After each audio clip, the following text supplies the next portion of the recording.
Greetings and welcome to the Astronomy Picture of the Day podcast. Today's picture is titled Total Lunar Eclipse over Tsé Bit'a'í. So, what do we see here? Well, here we see an image showing multiple views of the total lunar eclipse, and in fact the only total lunar eclipse of the year that will occur in 2026. And the lunar eclipse does occur when our moon passes into Earth's shadow. And we can see that with the various images here, starting in the upper left where the moon is partially visible, and then moving down as less and less of the moon becomes visible. It appears as a thin crescent with the rest of it hidden, and then watching as the moon turns that red color as it is actually in Earth's shadow.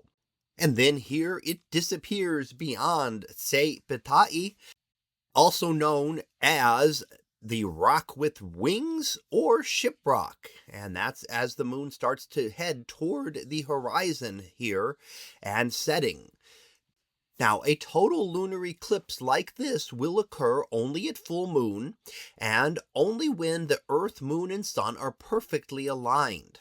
And that will occur at those times. The moon will pass into Earth's shadow, which will block out the sun's light from reaching it directly. Now, because Earth has an atmosphere, the light does not completely disappear. If the Earth had no atmosphere, the moon would simply disappear during this time. It would not turn this red color. It would just get less and less visible. It would disappear for a period of time and then reappear as it moved out of Earth's shadow. However, because Earth does have an atmosphere which bends and scatters light, some of the light from the sun scatters through the atmosphere and into the shadow. The longer wavelengths are better scattered, and those are the reds, and that's why the moon appears red during a total lunar eclipse. Not because of anything to do with the moon, but only because Earth has an atmosphere. And as I said, if the Earth had no atmosphere, this would not happen. It would not see this kind of section. You would see the moon have just disappeared there as it starts to turn, what looks like it turns red. It would just be completely gone and disappear, which may have been an even more interesting sight for people.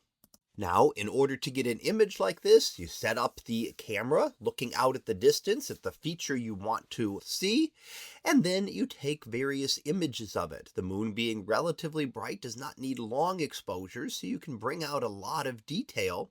And in this case, you also bring out a lot of detail in the foreground objects because the little bit of light that is there ends up getting constantly observed, and it makes them brighter than they would appear if you were just standing there looking at it. So if you were standing here, the rock fixture would look rather dark, but when you take a long exposure, you bring out those little bits of light and actually make it visible, allowing you to see the rock fixture as well as the moon setting behind it while it is eclipsed. So that was our picture of the day, titled Total Lunar Eclipse over Tsé Bit'a'í. We'll be back again tomorrow for the next picture, previewed to be Astrosphere.